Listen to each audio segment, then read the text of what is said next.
Here's the sixth movie in one of the most well-known film franchises. This is my review of Jurassic World, Dominion.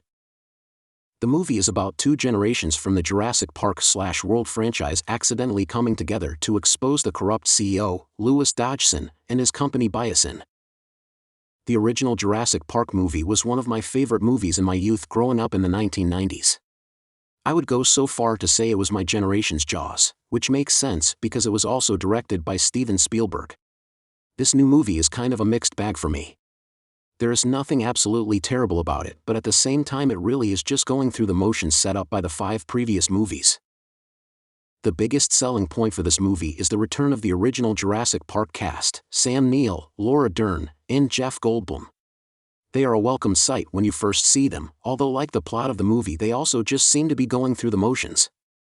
I don't think that is the fault of the 3 actors. It has more to do with the fact that the movie gives them very little to work with.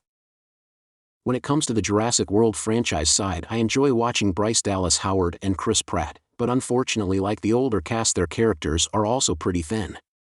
When I see Chris Pratt in a movie like this it just reminds me how much I'd rather be watching him as Star-Lord in a Guardians of the Galaxy movie.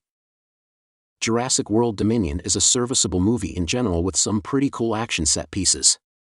That is easily the best thing I can say about it though, because every other aspect of the movie is pretty lacking. The movie depends a lot on callbacks to the original and does so in a very obvious hammer-on-the-head way. None of the callbacks are all that subtle.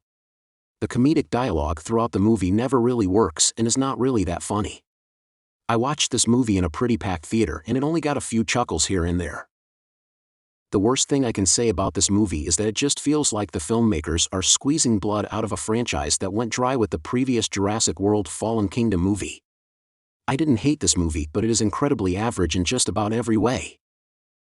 I'm giving Jurassic World Dominion 3 out of 5 stars with a very mild thumbs up.